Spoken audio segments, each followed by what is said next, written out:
You better watch out, because this podcast contains some bad language and some tough themes. Put the kiddies to bed and listen up. Listener discretion is advised. The education system plays a vital role in shaping our world, serving as a platform for imparting knowledge, skills, and values to our nation's youth. The goal? To equip them with all the tools necessary in tackling the issues of tomorrow. But like many of our systems, it's riddled with flaws. From disparities in access to quality education, inadequate funding and outdated curricula, to lack of inclusivity and political interference. These can all hinder education's transformative potential. How do we address these issues and improve what many believe to be the most crucial system in building a more fair and prosperous society? Take your seats and quiet down. School is officially back in session. This panel is going to teach you some important things. I'm your host, Matt, and this is the Going There podcast. Yeah, we connected in the spring of that year. We swung from the chandelier. We got woke at the break of dawn. Oh yes, on your front lawn. But I'm so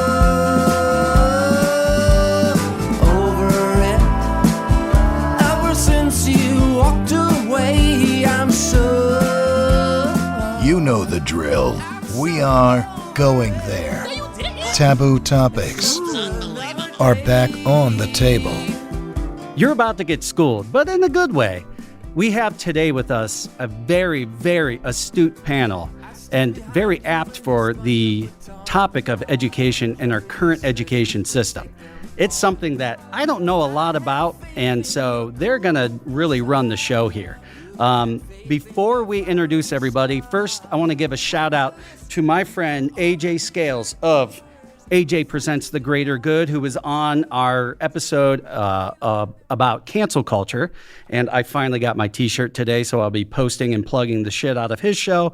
He's the man. He can school you on some other shit because he is one of the most intelligent people I've ever heard. But what's really exciting about today is we have a couple of new things. It's like a new era. This is our very first brand new recorded episode of 2023. Believe it or not, even though it's June, we recorded our final 2022 episode on my birthday back in late December. And it's wild to believe that it's been 6 months since we've recorded. In other exciting news, I now have a new co-producer whose name you've seen in the credits and who you've seen on the show many times. Please introduce yourself, my new co-producer and secondhand person who makes me look and sound good. Hi, everyone. I'm Portia Brenner. As Matt said, I am the new co-producer on the show, and I am also a parent of kids in the school system right now. And you have specifically children of color in a what we would have imagined otherwise, a very liberal system.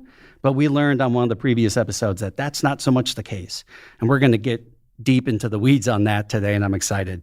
Also returning, you know him from the smooth caramel chocolatey voice, the one that I want to listen to every morning before I wake up and go to bed, Mr. Hassan Rogers. My man, I am back. I didn't have to produce this, so I'm happy to be back. It's good to be back. That's right. And Hassan has helped produce. Hassan and Portia through this whole season, and even part of last season, Hassan was a big part of producing and gathering some of the best guests in the world, including Mr. Sir Mylan Cartwright, who is like an amazing, amazing panelist on the Purity Culture episode. And now we have two brand new faces and voices on the show, people who I've known for a while and who I'm friends with both of their significant others. Karen first is the voice I've been trying to get on this podcast since I decided to buy a new microphone and sound mixer. Please introduce yourself. I'm Karen Heitlinger, and yes, this is my real voice. I work in early childhood at the Music Settlement. I work with ages 3 to 6, which is great because if you hear me in the hallway, that's what people think they hear talking. So you're basically like a sleeper cell, like undercover child. Yes, if you just hear my voice, you assume that there's a child in the room that is unattended. However, if you see me on video, then you realize I'm a little taller. Yeah, just a hair taller. There it is. Otherwise, I still think of you as a 12-year-old. And then all the way here from Pittsburgh, Pennsylvania is Dana. Hi, I'm Dana Hardy Bingham. I am a former educator of 20 plus years and the parent of a gifted kid about to get into high school. Yeah. And her husband, Tony, I have to give him a shout out, is one of my favorite people on the face of the planet. Portia and I actually visited with them at their home and went out a couple of weekends ago. Tony's an actor, and this dude keeps showing up in everything. I'll be watching Netflix. I'm like, oh, Tony's in this. And most recently, he has a recurring part on American Rust, which is with Jeff Bridges. Jeff Daniels. Jeff Daniels, the Yep. ones I always get one of the Jeffs. And he's been he showed up in that Archive 81 that was on Netflix, and he showed up in that Tom Hanks movie recently, The Man Called Otto. Mm-hmm. And the dude gets speaking parts. He's not just like a featured extra. What else was he in that was big? Tony, I hope you're listening to this. She paid me money to plug you, so. It blends all together. She's like, I don't watch any of this shit. Yeah, I wouldn't either. Deposit the paycheck, my friend. I don't even know if I'm allowed to say this, but he was also the Conrad Tires guy. Conrad's. And Yes. Tony was the guy. Not the Yes. guy doing the voice, but the guy who was like, On camera. yeah, on camera, like, hey, buy fucking tires, you know? Well, thank you, everybody, for being here. There's a quote that's attributed to Albert Einstein that says, everybody is a genius, but if you judge a fish by its ability to climb a tree, it will spend its whole life believing that it is stupid. Where did I find this? Wikipedia.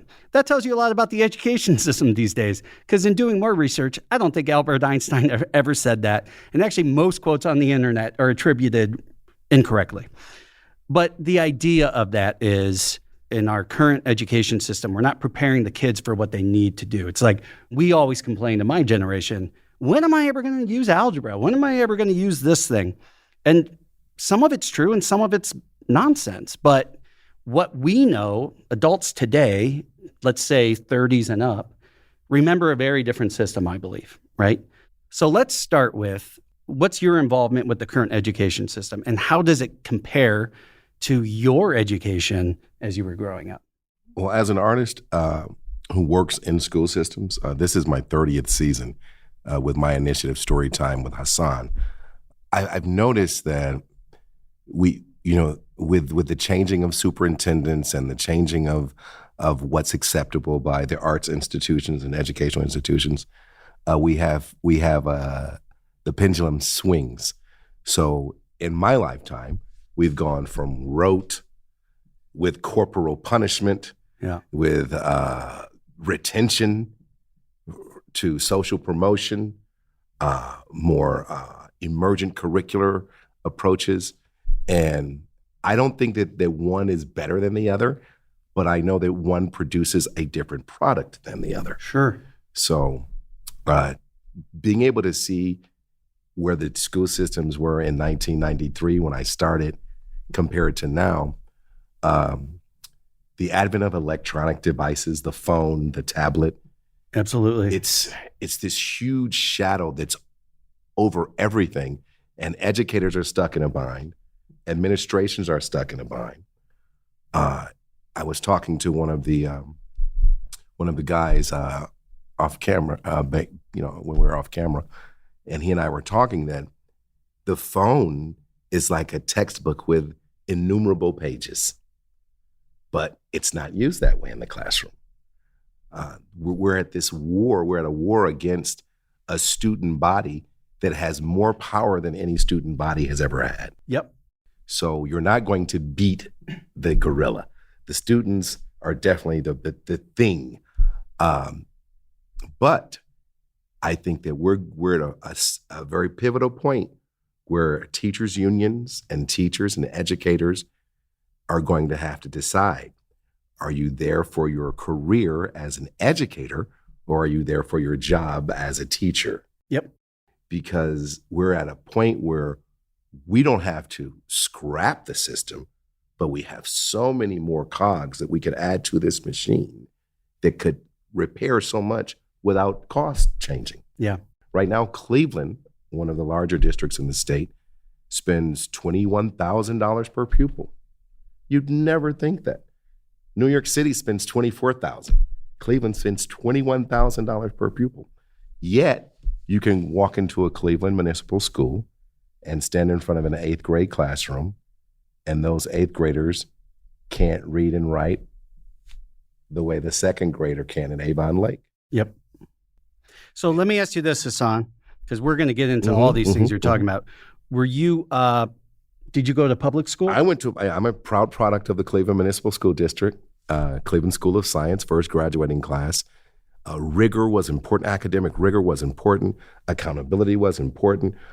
People did fail. And I think that the biggest difference and how I engage is that there has to be buy-in. So you have to, the student is the client.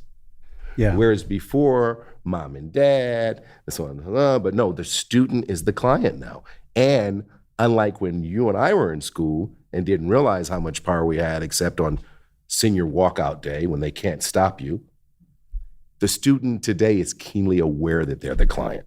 So. Yeah, when I was a kid, it felt closer to the workings of the prison system than it did education. And it's flipped, but not necessarily for the better. Karen, how about you?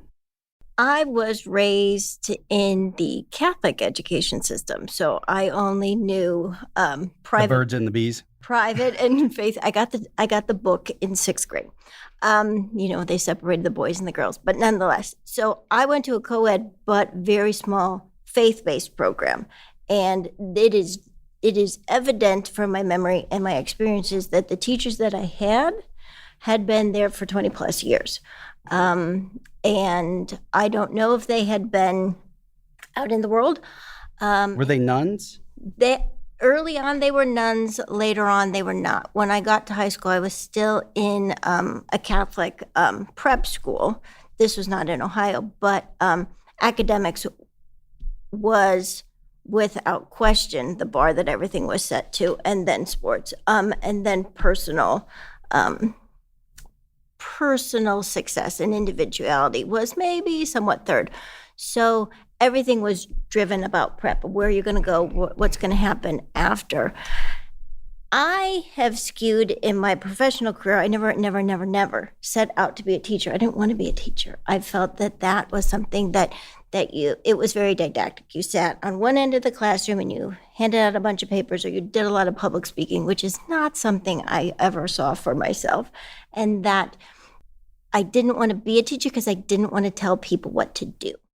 I have skewed towards the size. Actually, I'm an art therapist, and so I always went child development, and I always went to the earliest of ages where things are starting to click and starting to shape, and children are finding their voice.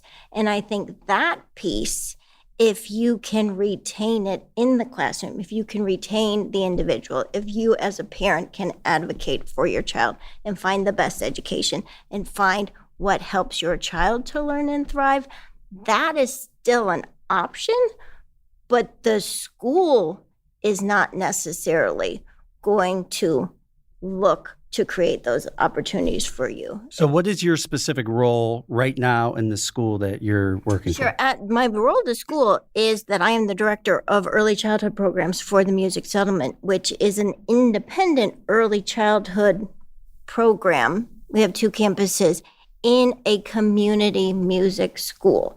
So every time somebody meets me and they say, "Oh, you work at the Music Settlement, what do you play?" I had piano in 3rd grade, not my thing. Not my thing. What do? I play with children. That's what I do. I don't have the musical strength, but I am the one that works with students and families to start their path on education, to start their love of learning. If we get this right, to have them be confident learners, to know how they learn, to know what they need when they go to public or private schools for elementary, and to retain that so that they can find things that bring them success, but more so retain their own person.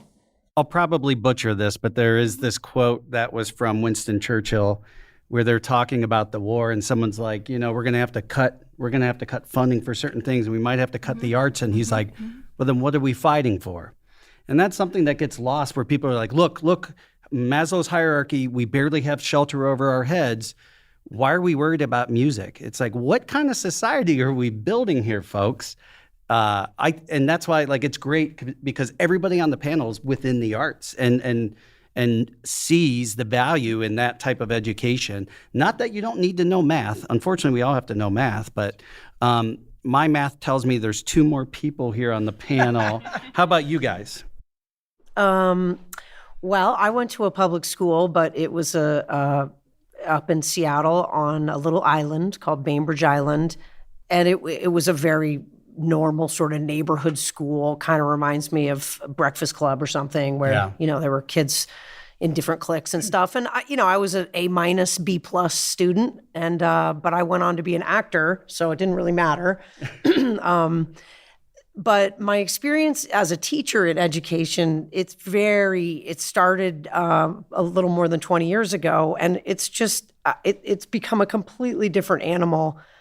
I've done public, private, charter, and cyber in those 20 plus years. And while every one of them has its advantages from the teacher perspective and even probably the student perspective, I just think teaching has become such a difficult profession that I ended up, to save my sanity, getting out. It was just too difficult. And prior to that, I was an actor and wanted to teach theater. But teaching theater at a public school doesn't happen. There is no job for the theater teacher at a public school. You're the English teacher, and then you get a stipend maybe to direct the show. You are the first thing cut from the budget if you were ever in there. Exactly. Mm-hmm. So I ended up getting just an English certification and teaching 6 through 12 English. But it's mostly just a past memory now. and it's not that you quit, that you're like, this sucks, screw the kids. It's like you're here because you're still very passionate about education, but when you feel like you're pissing in the ocean and can't make any changes and can't be heard, you have much more power as a parent than you do. And part of it was being able to be present for my own kid who has to handle this curriculum and these schools and the school system. And if I wasn't present for him, then he'd suffer. And you're probably the worst nightmare of some of those administrators. Yeah. Because they can't bullshit you. No. Yeah, that's fantastic. Yeah. Portia, I know your story. Share it with them. You shared a little bit in episode 1, I believe, of this season. I'm not only, the parent of school-age children, but I'm a parent of children with learning challenges. And I went to public school, and I can remember the unfairness to me was too much homework, a teacher that graded too difficult, things like that. But now as a parent, my beefs with the school system are they're over inundated with students, and they don't have time to focus on a child. Like Matt said at the top of the show, if you teach a fish that, he's only good enough if he climbs a rope, then he'll grow up thinking he's not good enough. And not all kids learn the same, but schools have not evolved to be accepting of that. So my frustration, and it almost seems like they don't have a willingness to do better. It's just like, this is what we have to do. And you were saying parents have more power, but I think now with teachers being underpaid and underappreciated, they don't care what kind of attitude you have, from my experience, So it's picking up on for the student that has a challenge and may have an IEP, an individual educational plan. This is why statistics are so dangerous. Districts can say, we've devoted this amount of staff, and they're all master degreed educators, and we have an inclusion program. That sounds great in theory, but in practicum, the inclusion program is a group of about 8 or 9 students at this quadrant of the classroom, and the rest of the classroom is up here, and it's pandemonium. Yeah. Right. Or 3% of the students that have an IEP are receiving direct services and the services they need. And there's a ton of kids on all ages that either don't have the services or, quite honestly, never had the IEP or any of the support to get the services that would help them. And parents don't realize there's a legal obligation by the schools to have that happen under Act 504. So let's actually get into that. So state government typically sets the overall education standards, right? How heavy of an influence do they have on your jobs and as you as a parent, as the curriculum, as on educators in general? And we all know that government, unfortunately, and it's important, in my opinion, that it is a public funded thing. Like we all have a stake and an interest in our kids being educated, right?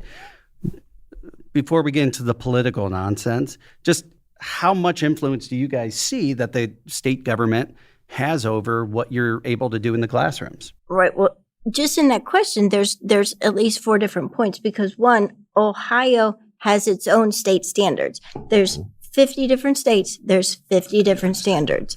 And so based on who's on your state board of education, that's going to really set the tone for what is assessed and what is funded and what the standards are. And we have to imagine, because it's the government, and especially Ohio, under like Mike DeWine and people like that, like the Board of Education for the state is probably just all geniuses and like very highly educated and perfect people who care about children.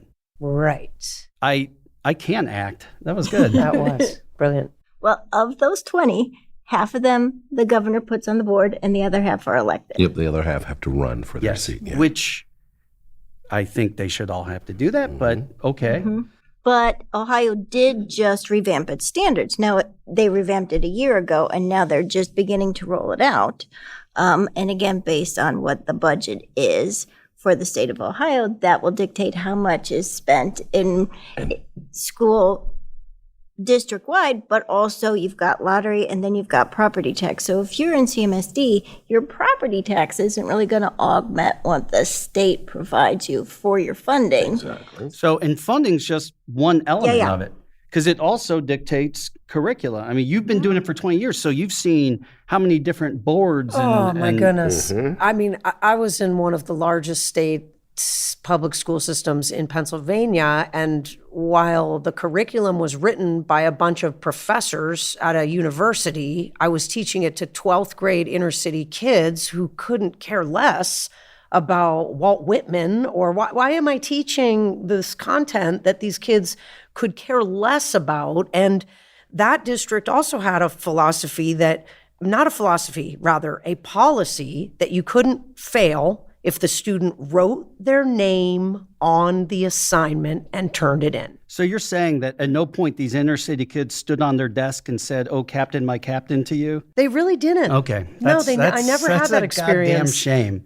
But, I had 12th graders who couldn't put together a sentence, right, on paper. They couldn't write, they didn't know a noun from a verb. And then I have to teach them how to write or at least grade an essay that is, and it's all, the curriculum was phenomenally written, but the content was uninteresting to the kids. And the fact that they'd been passed on grade after grade after grade without the skills meant that they got to 12th grade English and they couldn't do any of the curriculum. So it wasn't Dead Poets Society. It was Dangerous Minds. You were Michelle Pfeiffer. Yes. And you're like, "Look, bitches, I'm going to teach you some rap songs."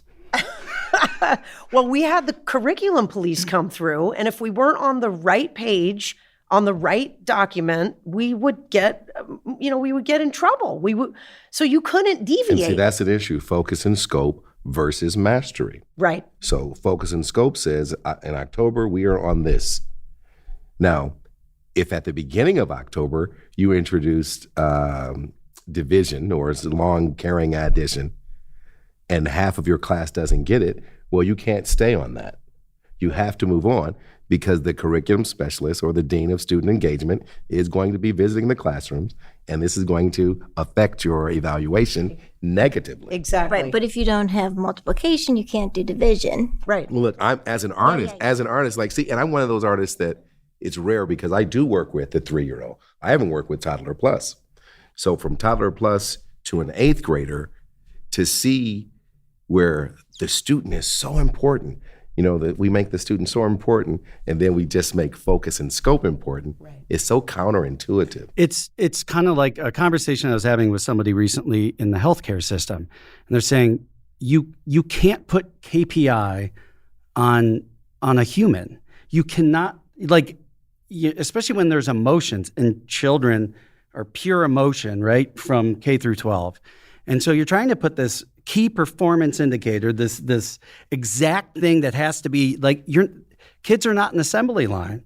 Humans are not machines. You cannot measure in that same exact way. Education is different in that because when I was in school, you didn't have emotions. You did what you were told to do and you turned your assignments in and that was it.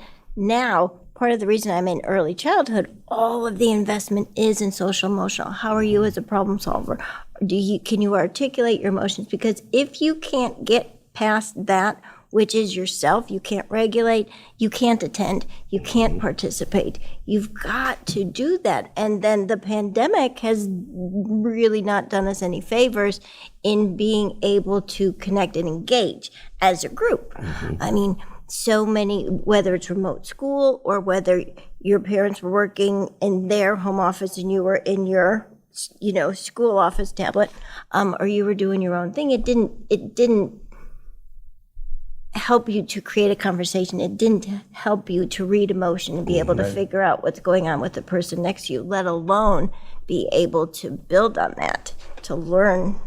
Well, it's funny with the state in the early childhood area, they'll come to a facility. Now, this is a tough topic for me, Matt, because I'm sort of like Upton Sinclair. I could talk about this and then I end up losing all of my clients. Yeah. And I'm okay with that because I'm Monte. I can do other things. The state is concerned with whether or not this employee has high school diploma. This is for early childhood. High school diploma, TB test, communicable disease exposure training, CPR training, criminal background. But that same state representative can come and give you checks on that. But the students are sitting watching a cartoon. Right. The students are eating a half of cookie for a nutritional snack. Right. The school age program that's supposed to be engaging with them, well, as long as it's a certain amount of feet from the children, the state is okay with that. So our school age program could be us right here, grades kindergarten through 6th grade, and then there's 4-year-olds right over there. And the state is okay with that. But the state doesn't care about curriculum. The state doesn't talk about approaches to reaching the multiple intelligences in the room. Oh, when they come in. The state definitely cares about curriculum, but it's when they shouldn't they be. care about it when I'm buying it from Brenner Institute down there. They care about it then. But I mean, as when the state comes to your early child care facility, they're inspecting you. Yeah, basic health and safety. Yeah, you're getting it. Yeah, but if the state doesn't care about what the child is learning, this is an educational facility. It's the prequel to And the Office state Space. doesn't They're care doing about what they're the doing yeah. just enough to keep it going. They don't care about what the child is learning as much as they care about if the folder is compliant to the high school diploma, TB test, communicable. Right. You can't hire unless you meet those criteria, but it doesn't dictate what happens once you get into the classroom, having been hired. So in 2001, your boy, W, ran the No Child Left Behind Act, right? And where they made standardized testing mandatory. And that's where we saw something very political, but trying to up our education system, realizing, predicated on the fact that these other countries are outdoing us tenfold, and when we're leaving our children behind. And so we're going to do standardized testing. This is going to be great, which eventually under Obama became the Race to the Top Act, where it has merit-based compensation for higher test scores, and it started to impact their theory and curriculum and everything else. From the National Center for Education Statistics, the average U.S. Graduation rate for public high schools increased from 79% in the 2010-2011 era to about 86% in 2018-2019. And you read that and you go, oh, shit, things are getting better. More kids are graduating. That means we're getting smarter. Tell me I'm wrong. You're wrong. You're wrong. Thank you. Well, now because you can't fail as long as you put your name on the paper. Right. You're gonna get more. Yeah. The So participation. we graduated, but what? Yeah. What are we graduating? Exactly. So what's happening? So after? how have you seen standardized testing affect school? Dana needs a moment. It's hard for me to articulate it because as a teacher, it's miserable. every fourth day, there's another test. It's not just, I mean, in the state of Pennsylvania, it's called the PSSA. I don't know what it's called here, the state test. But then there's keystones and, there's all these multi-layered standardized tests. And everything STAR, else. IXL, right? All this stuff. Fifth grade reading the level. last job I had before I retired from teaching officially, I mean, every third day, you had to stop your lesson to do some sort of test. Not to mention they're teaching with worksheets similar to the test. Exactly. So that's removing all that problem solving. Right. You're teaching test taking technique. Yeah. Well, that's Well, because it's incentivized. They get funding, so they're feeding you what you need so that they can. It's not for retention anymore. No. It's for the teachers more so than anyone. It's a measure of their aptitude as opposed to. Right. So if I start the bar lower, Right. so if you're reading at a non-existent level, but now you can identify sight words, well, I've taken you on a 112% increase. That looks amazing. Right. But in real evaluative terms and qualitative terms, you're 13. You should be able to read sight words. Like you're still being failed by the system that's passing you. Perfect example of that. My son just finished 8th grade at a very good school in our state. It's one of I think it's 11th in the state, public schools. She also doesn't know math, so who knows? That could be like 200th, whatever. His 8th grade year, honors English, guess how many novels they read? Just take a guess. When I you would asked hope me a this, and dozen. I guess like 6. Honors, Yeah. I would hope a dozen. 20. 0. I was going to say 12 or 8 0 novels. based on the months. So because I have a teenager who didn't want his nebby So they mother. didn't have a summer reading requirement though? Oh, no. No. If they're not reading during the They're not semester. even reading in the regular year. There's no summer reading. So I have a son who did not want me to get involved, right? Didn't want me to be the annoying mother. So I did not get involved until the very end. And when I started to finally complain about this, I asked very politely in a meeting. He was tested gifted, so we were doing his gifted GIEP. And I said, with all due respect, I'm an English teacher, 20 plus years. I've never met any English teacher on the planet who doesn't have at least 3 to 4 novels, if not more. When I was a child, Catcher in the Rye, right? All those novels, right? Separate Piece. Oh, here's the English teacher's response. We were instructed by the intermediate unit that the skills are better for the students when they read short stories. Then I said, skills for the test. Skills for the standardized test are more manageable and seem to be higher. So basically, my kid now doesn't like reading, could care less about reading a book, but your test scores are higher. So instead of him meeting Edgar Allan Poe in the 7th grade and falling in love with the mastery of that writing, Right? you don't get to see that. Done. No, but he probably knows Bill on Instagram. I was hoping the benefit of the doubt that maybe they were focusing on poetry or they were focusing, No, Plays? it was short stories and informational texts. When you said that you went and talked to the English teacher, I was waiting for you to say, you were like, hey, what are you doing? And they were going to go, no speaky English. Right. Because how do you teach English and don't have the kids read? I mean, I know they're reading short stories, but that makes no fucking sense Another to me. complaint was, the kids they won't read. Well, then fuck it, yeah. Since they won't read, well, let's eliminate the novels then. We'll take that's that a good. right out That's a of the good plan. curriculum. Whose call was that? They Was had that the the teachers audiobook? or was that the... When I told the principal, he claimed he didn't know that was happening in her class. Yes, but her test scores were good. They were, and my kid got advanced on all of them.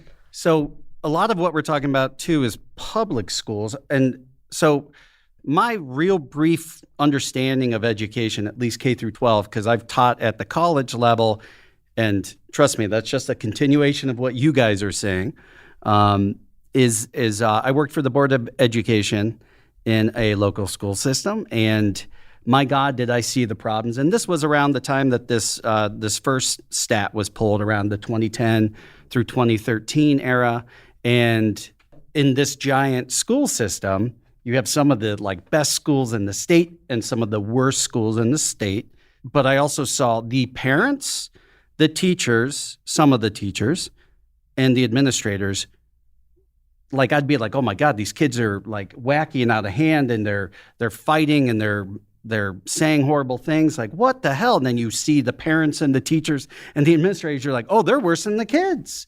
There were some really, really bad situations. And I saw a problem with all of these things that you guys are talking about. So how much do you guys, and you're talking about the Board of Education, and you're a chair on at your school, like what do you guys see the impact of the Board of Education in the school systems, especially when we're seeing in modern times things like Florida trying to ban books and some of the very easily to see through but masked racism that goes into curriculums, and don't say gay and all of these things. What impact have you guys seen? Well, one of the interesting things with a district like Cleveland, and a lot of districts, particularly the larger districts, they have autonomy. So the Board of Education can't tell them that, because they're going to get a new book, a new reading comprehension program with a new publishing house in 2 years anyway. I've seen them scrap reading systems year to year. So the state has very little impact on them in that regard. And the Board of Education in Cleveland, I thought it was weird because it's run, or at least it's set up like a corporation. You have a CEO. Yeah. You have chief officers on this board that wouldn't normally be named like that in certain other ones. And well, that was part of the reconstruction of CMSD. And turning the school into a business-based model. But a lot of times those chief positions is a nice stepping stone for somebody to make sure to pump up that retirement and move on. Oh, all of it. I mean, well, in the Cleveland area, you've seen there was a point in the 70s and 80s where there was almost a new superintendent every year. Yeah. And these guys were basically, you take the job because the buyout is going to be better than had you stayed there and suffered through the scrutiny of being the superintendent. Well, in that way, the local Board of Education then mirrors our Browns team, because we get a different coach and quarterback just about every season, so might as well do that too. How about you in your 20 years? What have you seen the impact on curriculum and just what you're able to do as a teacher? Were your hands tied by the board? I spent actually the majority of my time in private school. And so needless to say, there was a lot of autonomy. Let's talk about that real quick. Mm-hmm. That's exactly. You can all talk about this. There's public schools, and the large majority of us go to public school, and there's differing opinions on it. But even within the public system, sometimes there's charter schools, and how that funding gets put over there and how sometimes that's dangerous.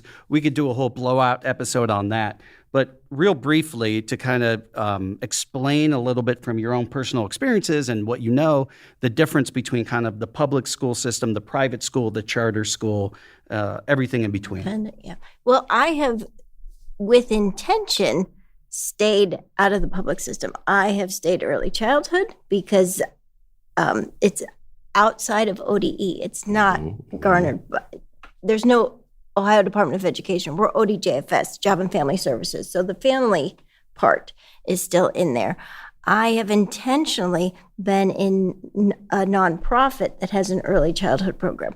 I have never been one to follow the straight path. So if there is a protocol, or there's an expectation, I will see. I will absorb what that is, and then I will find my way through it. In the same way that I didn't go into education, I went into child development and art therapy. That then creates an opportunity for art education. So by choosing to teach and work where I do, I started as a teacher and now I'm in the administration. We have, again, the autonomy, the opportunity to really meet kids and meet families and serve them. So I don't have to do the state testing. I don't have to have the same rigor that tells me how to do and when to do it. That's exactly why I am where I am. And so where does the funding come from? So we are fee for service. So it is tuition driven, and that is a monumental fee. It is a huge, it's massive. So it's tuition based, but then we have accreditations. And thankfully these accreditations, there is a statewide, which just looks at state standards education, teacher strength, professional development, no funding coming with it. For the Cuyahoga County, we have accreditation, universal pre-kindergarten. It is driven towards providing high quality opportunities for children and families. I get funding for programming for that, and then more importantly, the families receive tuition discount on that. So they I was going to can say make through the Job and Family Services. not is through that ODJFS, Universal Pre-K. universal pre-K. okay? But that's only if you live in Cuyahoga County, only if you go to certain schools that have met that accreditation. So it's a high bar. It's a high bar to get there if you're a parent. And luckily, UPK is trying to change that so that access is not the barrier to education. What's the demographic makeup of your school system? For my school, for the faculty, 85% are middle-aged white ladies. And then for our population of students, it is 60% white families, 20% Black families, 15% Asian families, and then 5% of multinational. It's more diverse than I would have assumed, actually. Mm-hmm. And it does vary, I will be honest, between the morning program, which is morning only, or the full day program, which would have like a daycare hour sort of a thing. Because if you're a family, you're a parent, you need to work. The only way that you can work is if you have quality care, you know where your child is. But our program would be more than care. If you have the luxury of either having a parent at home for whatever reason or the affluence to have a nanny, then sure, you can do the half-day program. But it's going to impact things. So that's considered private, correct? Mm-hmm. Okay. And then have you taught charter as well? Mm-hmm. Okay. So tell us a little bit about charter schools. Yeah, not as long as private or public. That was my shortest time. But, charter schools get their funding from the public school in the same region, which is why they're kind of controversial because they are taking money from a public school. And many of them are past granted permission to have their charter without a lot of oversight. So there are stories across this country about charter schools being run by people just trying to make money. Yeah. So, unfortunately, we've seen in Cleveland, there'll be somebody who takes like an abandoned liquor store and goes, look, we're getting $21K per kid. Right. We're going to give you a free laptop that probably costs $300. Right. And it's trying to use an incentive. And as a parent who might not understand. And we have a low student-teacher ratio. Yeah. Right. Yeah, so like as a parent, you're going, well, shit, they're going to give me a laptop at least. Right. And this other school sucks and, my kid's unhappy there. Right. But there are some also like top of the state charters. There are. Mm-hmm. You have to be very careful if you want to send your kid to a charter school because exactly that, right? Especially if they were underperforming at the public school. Yes. So what separates a charter, because they're getting the same exact government funding essentially, what's the difference between a charter and a public school? Charter doesn't have to follow, from what I understand, just doesn't have to follow as many of the prescriptive protocols that a public school. They can hire someone who's not certified in English to teach English. Right. Staffing, they have more autonomy. And don't get me wrong, that doesn't mean they do that, right? And that's not bad. And that unto itself isn't bad, though, that you can hire beyond the certification. Yeah. Right. Because it can be good. Yeah, it can. Yes. Because what you see when you compare those, the private, the charter, the public, when I'm at Hathaway Brown, I see a lot of rigor, a high expectation for those young ladies. When I'm at in a public school district, I see the lowest expectation possible. Right. And it doesn't matter what the curriculum is. If you expect me to so underperform that I don't even register, and that, I think that's a huge difference. So yeah, we know. If you got a mom and dad at home, that makes for an environment at home that usually fiscally and socially is going to be able to do more for a kid, just in general. Yeah. So we know those differences are there. But when you look at the expectation of the school district administrators and the educators in the classroom, that difference, which doesn't cost money, is where the sad tragedy happens. That's the difference. Where Darquelle is allowed to, walk around with his hands in his pants, screaming obscenities, and because my name's Matt. Yeah. But we're not really helping him.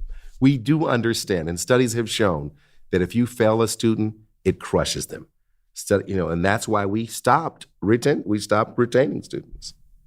Social promotion was founded, like a lot of things, with good intention, Right. But in the practicum, it's hard to carry it out. So your question of the difference is, in theory, the charter sounds great. Yeah. My kid is being suspended at school, now.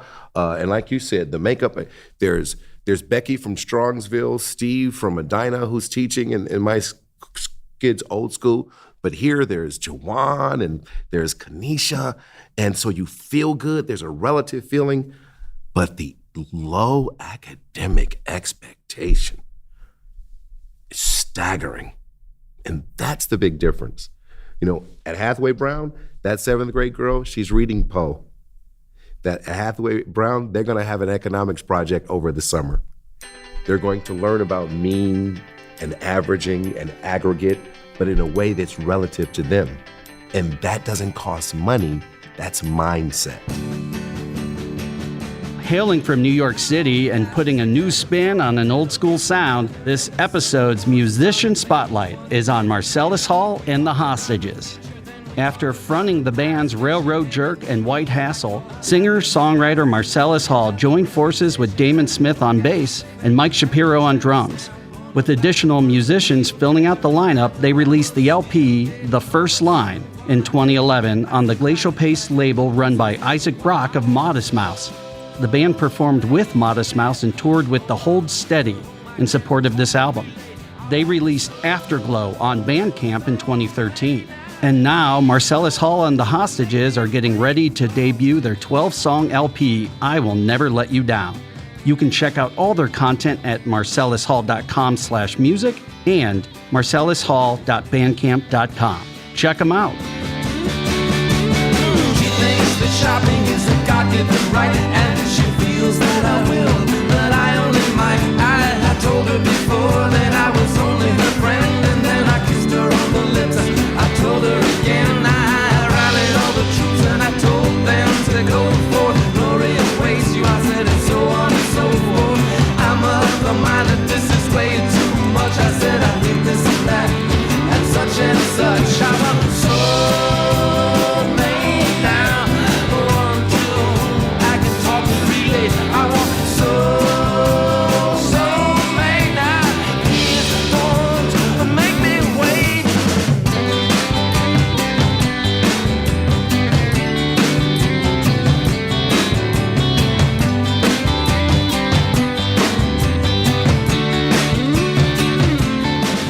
So you're talking about, you're getting less people signing up for some of these things. We're also seeing a mass exodus of teachers from the school systems. And let's talk about why some of that's happening, which should be pretty obvious. I mean, here's one right here. It's funny because I wouldn't have made this change had I not been at a private school that laid me off. I mean, that's one thing as a teacher at a private school, you have no job security. Your job is year to year. At the end of the year, they can just simply say, it doesn't matter. It has nothing to do with anything. We just don't want you to come back next year. It's no reflection of anything you've done. We just don't want you to come back next year. So, but in hindsight, looking at the 10 years I spent at that private school, I put every bit of my mental energy into, because there's no union to protect you, you work a lot longer, I would argue, than a public school teacher at least is required to on paper. And if you don't, do all of those extra things and toe the party line, bye. If you complain about anything, goodbye. But the beauty was I had class sizes of 12 to 16 children. No one told me to F off. Parents were on their kids to turn in their work. Even the worst kid would get a C+, right? The attendance was solid. I got to teach whatever I wanted as long as it would fit the title of the class. I even got to create classes. You can teach anything you want from this period of, whatever. So as a teacher, it seemed great. And it was, but now, I talk back with my friends who are still at that school, and they struggle with, having to just do anything they're asked of without saying a word. Go in, do your job, don't complain about anything, because at any second you could really be let go. For the parent, there has to be a medium though, because for the parent that has a child in school, it's like, so I can have my child in a public district where the union is God and no one advocates for the child at all other than me. Right, but the teacher has protections. But the teacher is protected. Right. But also in that school district, because they rely so heavily on every bit of funding. So they don't want to lose any federal funding that's attached to attendance dollars. When Darquelle does have his hands in his pants and says, "Fuck you, you white bitch," well, he might get removed from the classroom, but he's going to be right back. Right. So how does that make that teacher feel? I just got told, "Fuck you, you white bitch." Right. And now he's right in the classroom the next day. Now, if I'm a student sitting next to him, he's God. I don't care what the teacher says. So now your baby, who has to sit next to me, how can you be a mom at work or a dad at work saying, I'm okay because, I don't think about my kid being stumped to death by Darquelle or Aisha or Michael. Yeah. Right. It's tough. It's somewhere.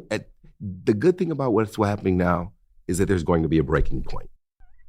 We've been running on fumes, it seems, for years. Right, but it's becoming a larger social problem, not just, an academic or how does this look for the United States and how are we as a competitor on the national stage. But it is a social workforce problem. If you cannot have your child in school, you cannot be working. You simply can't. So that doesn't help economics. So again, I'm early childhood, will always be early childhood. If you invest in the littlest of people, it helps to have students go further in education. It decreases incarceration later on. I mean, you have to invest early, and you're going for the long game. But why are teachers leaving? They're feeling underpaid. They're feeling overworked. It's like one of the most grossly underpaid professions. And I think they could accept those salary situations when they were being supported. Yeah, when they had full autonomy. And the community, and right? The community. They weren't being attacked by, at school Yeah. board meetings because of the book they picked. But when I got to get cussed out by a parent, cussed out by a student, then the principal tells me if I have better classroom management, I wouldn't be writing referrals in the first place. Right. And then That enterprise job is looking okay. How many teachers have we seen? This one of the last bastions of like really good teachers. Some of the teachers that we remember growing up who were like, they were like a mentor to us. They helped shape us. And these people are taking the $10 in their pocket and going and buying school supplies. It's crazy. And there's one thing that we could do an entire podcast episode on, and we might, but I need to go on a short rant, is there's something that just when I was graduating high school was even a thought in a mind is about violence at school. Columbine happened in 1999. I was going into my senior year, I believe. And I was just like, that's insane. Like that was like 9/11 in the sense of like, this just doesn't happen. Right. And now we're seeing not only is it happening on a weekly basis in our country, but most of the right is not willing to even have a conversation about it. And so I want to just talk about how ridiculous this is for just a minute, and I don't want to take up too much time because then I will get angry and I'll be like Dana. I'll be like, fuck this place, or Darquelle or whatever his name is, and be like, fuck these white bitches. This white bitch named Ron DeSantis in Florida. I mean, the way that they they're like, no, what we need is more guns. And by the way, we need to arm the teachers. I want you to think about your favorite teacher growing up. It was the lady from Billy Madison eating paste in the art room. It is someone who cares about kids. Those people are not, one, willing to be a shield, a human shield for your kid, and two, willing to use a gun in a school. Think about the emotional impact it would have if you had to shoot a student, a kid, let alone, if it was multiple kids getting shot in front of you and things like that. So what you're doing, instead of fixing the problem, you're throwing more problems into the mix.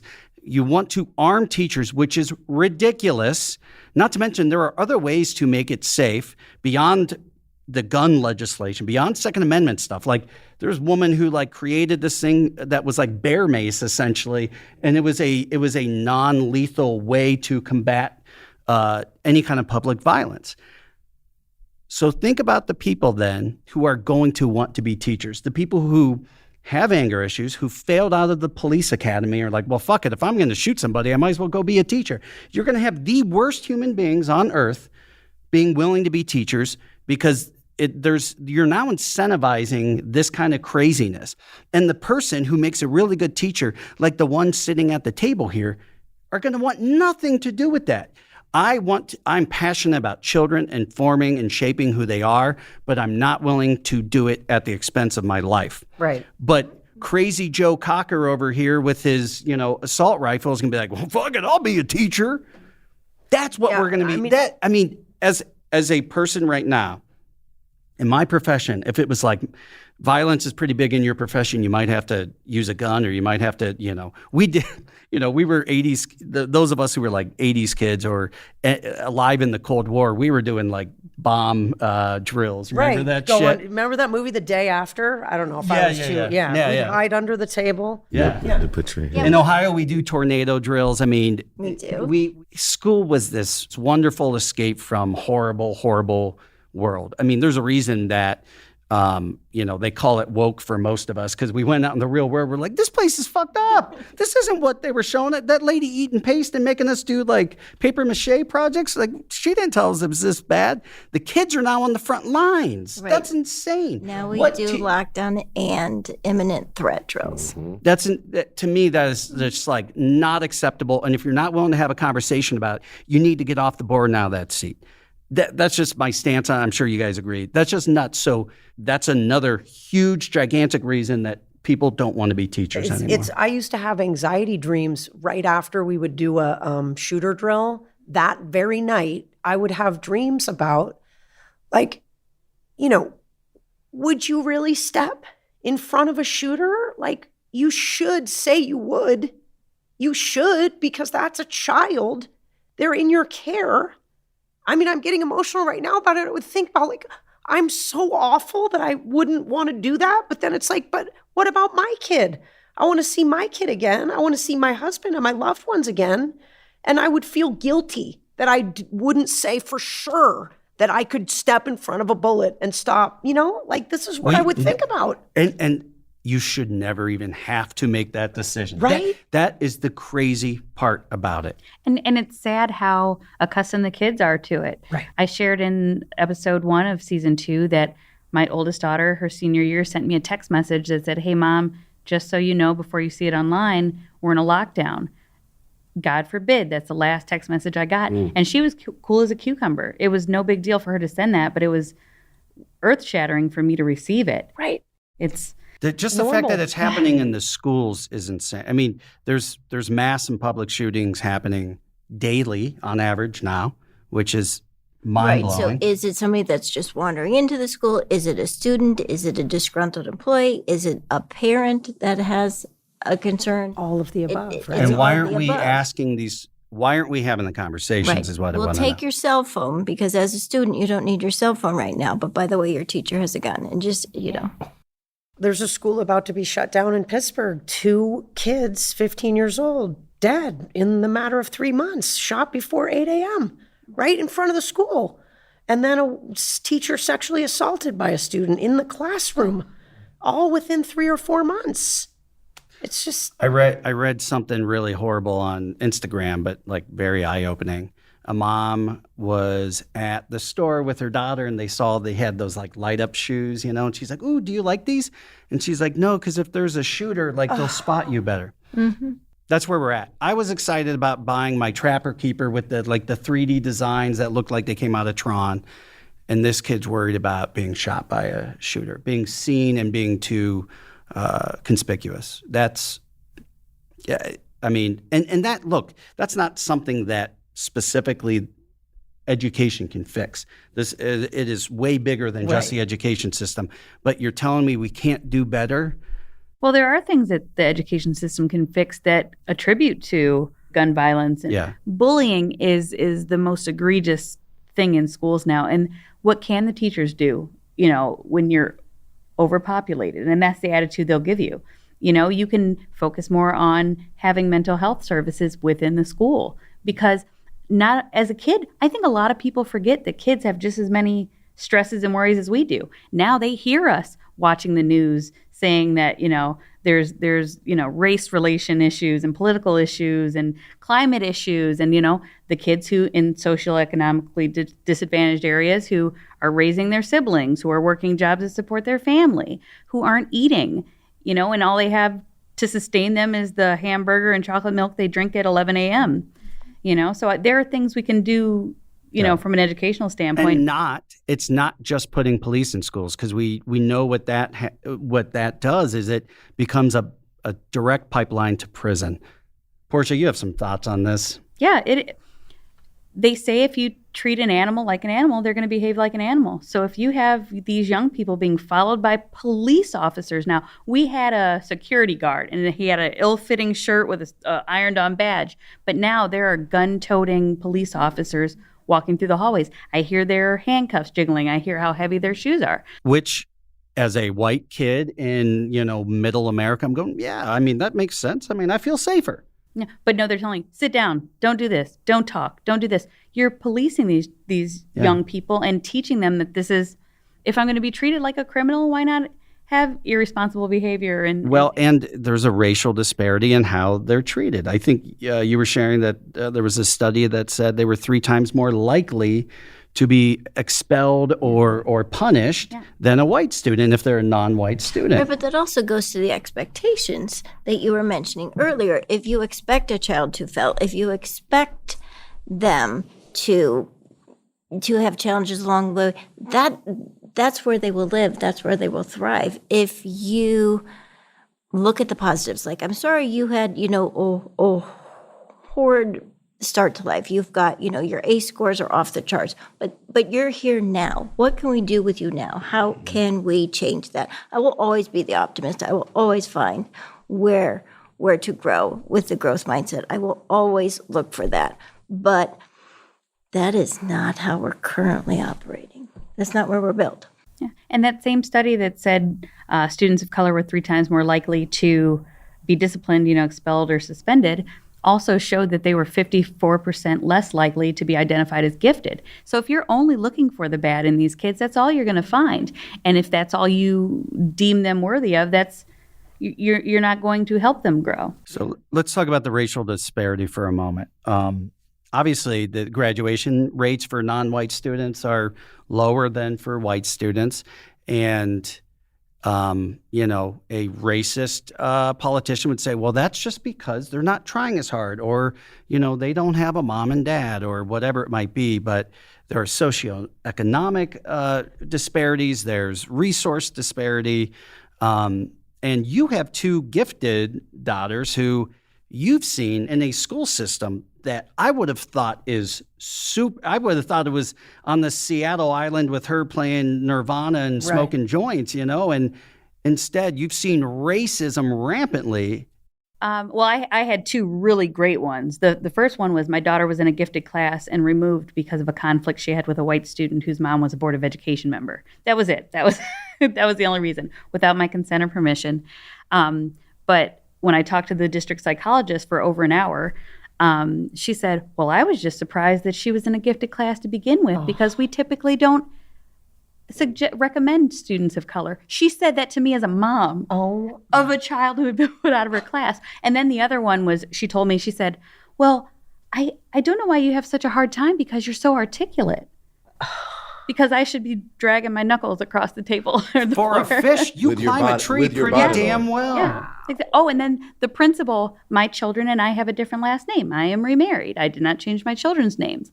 But racially, that typically means mom and dad weren't married or whatever they thought. And I was, fighting my position with my daughter being removed. And he goes, I got to give it to you. You're one determined single mother. Who do you think the guy is who drops my kids off every day? He's not like the mailman. Right. But because I'm a woman, my children and I are women of color and we have different last names, I'm a single mom. Right. So these are the things I was facing. I even went as far as to tell them it's challenging that my daughter, my youngest, went from 7th grade until 9th grade in this school district. And not once did she have a educator of color. And I'm not just talking about Black. Not Asian, not Hispanic, nothing. And I said, you have no idea what it's like to feel unseen. All these things I'm telling you that are problems that my daughter's experiencing, you're telling me they're not a big deal because you've never experienced it. You're not seeing it from this side of the token. You like to think that you don't have racial bias, but you obviously do. Right. I mean, it's easy for you to say. Yeah. And I could only imagine how my daughter felt when I would go to these meetings because I fought tooth and nail. I went as high as the Ohio Department of Education because it was so egregious and I was tired of being told, we have 1,400 kids. We can't focus on this one situation. So it's like sitting at this table with all, blonde hair, blue-eyed people. My husband and I got an attorney and she was a Hispanic woman. And we might as well have not even been sitting at the table. But you're not racist, but you don't respect me because you don't have exposure to me. So how are you treating my children with respect if you don't know how? Right. And there's other. Do you want me to take a break from asking you more questions? Because I have more. No, fire away. But I do have a question related to that and all the things I can't even form sentences about your experience, but from the administrator side, how do I draw a variety of individuals into teaching? Now is not the time that anybody wants to be teaching. Nobody wants to be teaching. But historically, teaching has been a white middle-class profession for women. And that's fine. We've worked out of the nurses and the nuns and the secretaries, and we still have teachers, but that's where racial sensitivity training is imperative because you can't, like you said, attract people of color to do it. But if you are in an area that has this particular district touts itself on its diversity, yet your educators have no idea how to handle. Because the student body's got to be pretty diverse, right? I think it's something like 81% white, and then Oh, is it really 81? It's very high. But. That's higher than I would have The thought. funny part is that those same hiring officials, if you go to colleges where there are Black students, you'll be able to find Black students who have their baccalaureates in education, and you can hire them. It's being willing to tap into the pool that exists. It's just you have no impetus to tap into it. So and I'm not saying that there needs to be hiring quotas or anything like that. No. But unless you're looking to a pool of, if you want more Black educators, well, there are thousands of them graduating every year. Simultaneously, back to politics, you have cutting of funding and even dismantling of the DE&I, which is diversity, equity, and inclusion programs in a lot of red states. And we're in a pretty red state. And my fear is for what might come down the line if we start parroting some of the things we're seeing in Florida and Texas and places like that. Recently, one of the good things in the news was a bunch of parents complained because there was a play that was being put on by high school students that was LGBTQ, and they canceled it because of complaints. And so the kids started to GoFundMe, raise something crazy like $80,000, I think, and they put it on themselves. Good for Good for them. Where was that? Do you remember? No, I don't know. I'll try to share a link if I can find that. Cool. I would have donated. That just happened this week, I think, or at least they published a story about it. One of the things that you had mentioned, Portia, was you have two very brilliant daughters and very emotionally intelligent kids. And I know she's going to say you don't live with them, but I get it.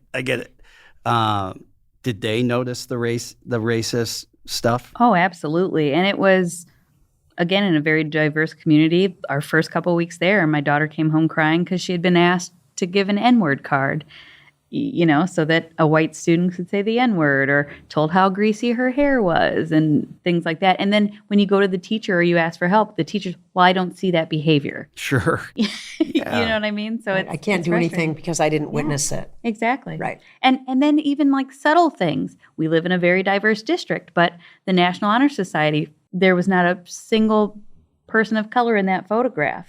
My daughter was nominated for National Honor Society along with a couple of her friends who were people of color, and none of them were selected.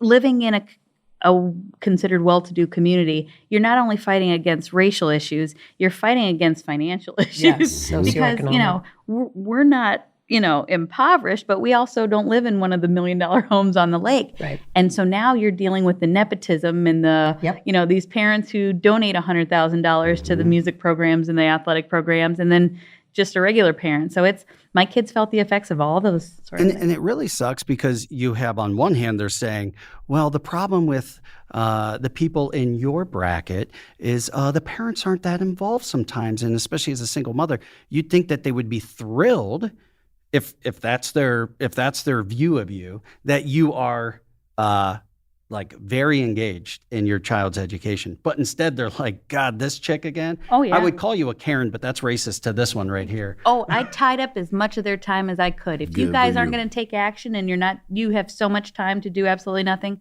let's have a chat. Good for you. Hassan, I think you and Karen have some thoughts too on how to incentivize parental involvement. We want to build a community. We want to build a community in our school. We want to build that in each classroom. So we want the parents to be involved. When parents couldn't come in, that really squelched a lot of engagement. And it prevented children from seeing their parents interact with their school community, from their teachers working with their parents. So that changed. So we're trying to build that back. But you can't start with just fundraising skills. You have to start with like we do an art show, or we did, a field day and things like that, that it's just come and be, because you need the parents to engage, to build the school, to really represent. We rely on the families to bring their culture and their experiences into our classrooms, because it's a lot of white ladies. So we say, what's a celebration, or what's something that you enjoy at home? What are you celebrating? Not a birthday, but what is meaningful to you? Share your foods we love to eat. That's the gateway. So getting parents to come in without there being a ticket, without there being a price point, that's critical. And if they're engaged early, then hopefully that will continue. I would tie tax income credits to the involvement, because we have the ability to track your attendance at things with card swiping or IDs being entered.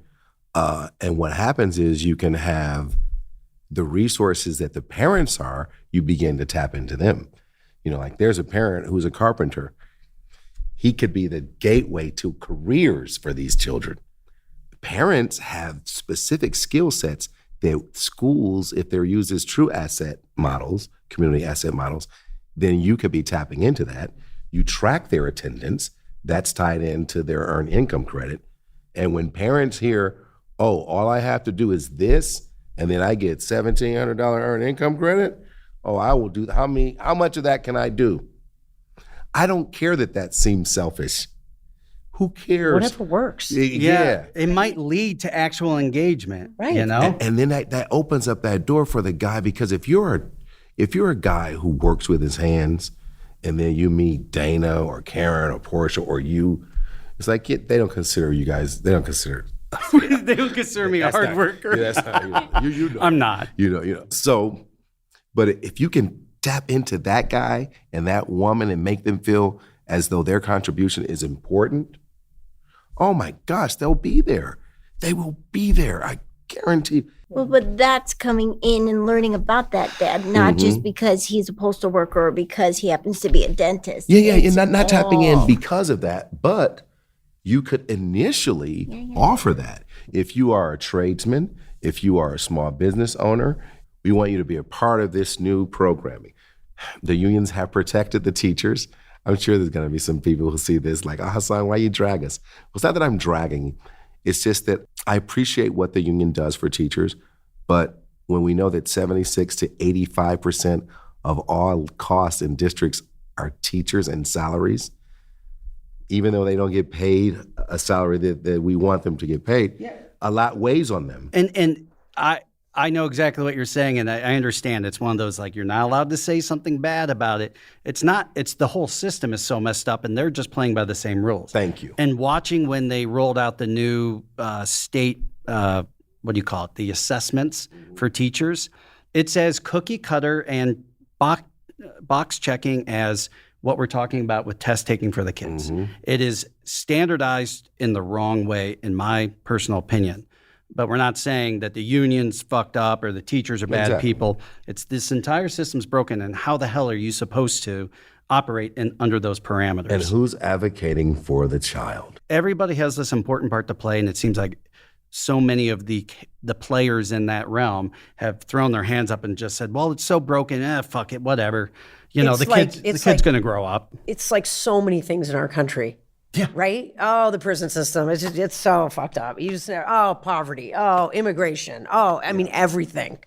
It just seems like everybody just gives up. But this is the worst thing to give up on because, like Karen said, I mean, these are the future leaders of our country. Has a lasting impact on all of us. Right? Yeah. It's one of the few things that affects all of us. Exactly. Right. Who's going to take care of us in 20 years? Right. Or take care of this planet. Yeah. And right here in Cleveland, in inner city Cleveland, 66% of adults are functionally illiterate. How will a community ever grow and evolve if its citizens can't even read? And then have offspring who obviously don't grow have up a in a model house of without a success, book. right? Who never have to read a novel. Right. Yeah. And have no backing because people who can't read aren't, Well, they're advocates of education. So Come they're on, not honey. pushing to make sure homework's done. They're not pushing to make sure. How can they? Yeah. If the education system failed you, why would you put any stock or interest into it? 100%. And that's so, like, before I did this episode, I really had to like sit and think because, like I said, I have less of an opinion on a lot of these things than the people on the panel because I don't have kids is really what it comes down to. But in even going back and assessing my own education, I realized how privileged I was because I didn't have not only a lot of the problems of kids today, but even the problems that you experienced around the same time period and you would have probably experienced. Because I went to a predominantly white, well-funded, well-rated school system. And the problems that I had, I got away with stuff that would have never played out well in your school system if I wasn't white. And it really like was eye-opening. And another piece of it, you have gifted children. And you have children that have what they call special needs, for lack of a better term. But we touched on it real briefly with like IEPs and certain things. What has that been like in this modern climate of education, of being a parent of a gifted child? My son just got tested gifted like 3 or 4 months ago, but he also has ADHD. So long story short, I simply asked, could there just be a couple small accommodations within the GIEP, which stands for Gifted Individualized Education Plan, that would accommodate his ADHD? Very simple, not like 4 years to turn in an essay, but like small group testing or being able to stand up because he's a fidgeter, right? I was told his grades are too good and his test scores are too good. So I long story short, brought it up to the very top of the chain. And I was just told, and I said, but his mental health is suffering because he's being teased because he tends to be somewhat annoying. His symptoms of ADHD manifest themselves in the midst of a test-taking situation. So could he have small group testing? No, because he's getting straight A's. But his mental health, it doesn't matter. And I mean, so he's gifted, but yet has a learning difference, but that doesn't matter. We have way bigger fish to fry. Right. We got the kid who, is telling the teacher to F off, or the kid who won't come to school, or the He's kid not a big enough outlier. He's not. Right. And none of those things so we're only viewing the children as a whole, not as individuals. Correct. And none of those things take any extra funding or staff to have him sit in a a separate room with other It's just children. a different mindset. Yeah, but the attitude is, if I do it for you, then she's going to hear it, and Yes. she's going to want it for her kid, and then he's going to want it for him, and now you're creating a problem for what your kid needs. Right. They're going to want, and they don't want to deal with that. Right. It's terrible. Which and the weird thing about that is it's usually like we focus all the emotional and mental health attention on children more so than we do as adults.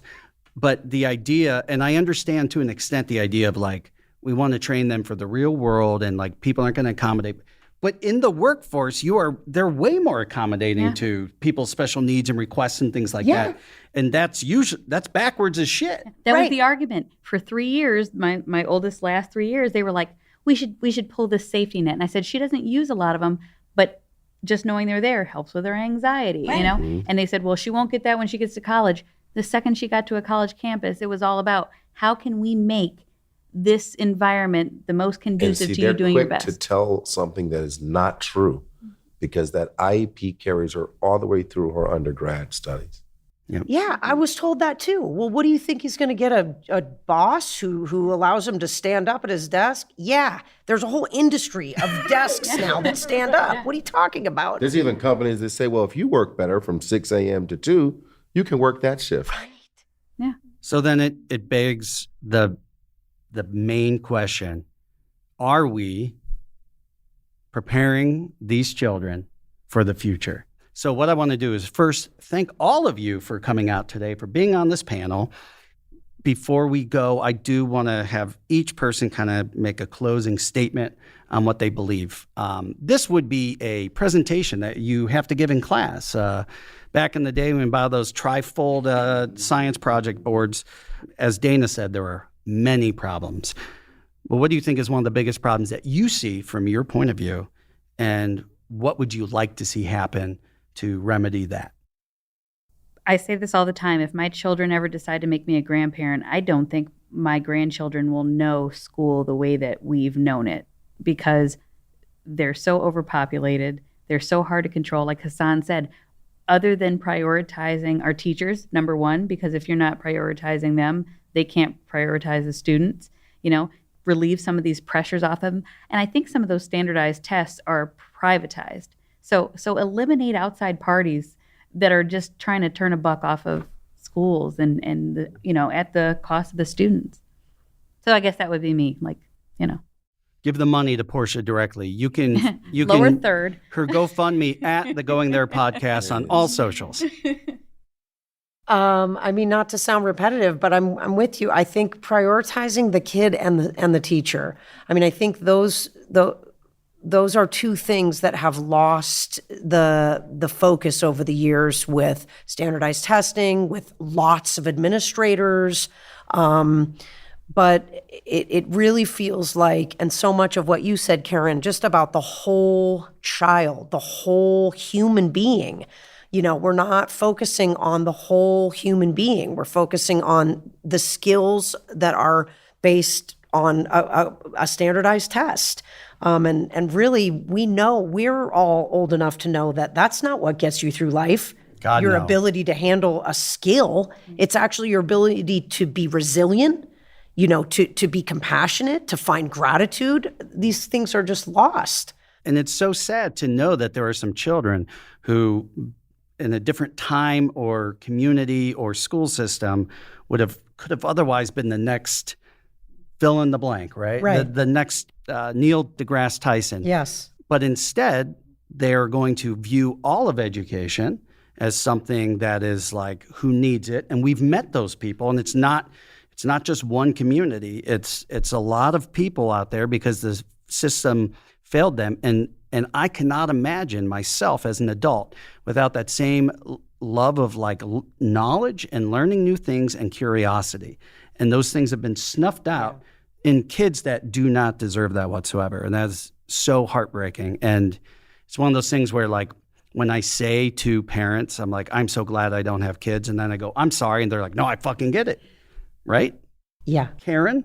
It's true. I would say it's starting small. There is a long list of what we need, and there's a longer list of what we want. But we don't always get what we want. You have to start small. And if you focus on the individual, not the system. The system isn't serving anybody, except for maybe who designed the system, but that is already in the past tense by that point. You have to start small, and you have to engage. You have to provide the support, whether it's words of kindness, but I see you. It's certainly financial resources. It's not the lottery that's funding schools, but it is the conscious choice of all humans to support the future and to start small. Kind of a big one. Yeah. But it's the first step, because what education is now is not what it was. It doesn't need to be what it was. It needs to be what we will need in order to thrive. See, and the people at this table are either educators or have children or both. However, myself, like, it really pisses me off when I see people in my position who don't have kids, who don't plan to have kids, who aren't in education, and they don't support levies and they don't support the schools. And it's like, dumbass, you are shooting yourself in the foot and saying, well, future Matt will have to deal with that shit. Right. I don't need a new high school. They don't need a new gym. Sorry, I just don't agree with that. And Mr. Hassan. Well, I would like to think that as we see the performance levels drop and we see these crazy skewed statistics that really don't amount to anything in the practicum, I would love to see us focus on mastery and build community partnerships with industry. I think that could be the saving grace, because industry is not bound by what it can't do. Industry is always looking at what's next. But industry is a supporter of the schools, not the other way around. Yeah. So an area like this, Cleveland, the medical industry is huge. Yeah.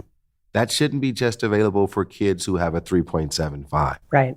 I should be able to take an anatomy class in the 7th grade. I should be able to take arts and humanities courses in high school that will work towards my associate's degree, and not because I have a great grade point average, but because I'm interested in that. So these programs exist now, but they're inclusive as opposed to being a modus of operandi and a normality. Right, but you could also build that in as an employee benefit, that if Yes. you are the employee of one of the larger institutions, and Ohio does a better job of healthcare than they do of education. We have them both and they're high quality, but they're not accessed in the same way. Mm-hmm. But if you also build it in as an employee benefit, that there's additional resources that can benefit you and your family, you might not be built for additional schooling, and that's fine. You can still be a valuable member of society. You can still be a creative genius. Mm-hmm. You can still have so much to bring and to offer, and it's not based on the degree that you earned. There's this huge movement right now of pro-life. Here in Ohio, our representative believes in pro-life. We need, as a society, need to get them to expand the definition of life beyond birth.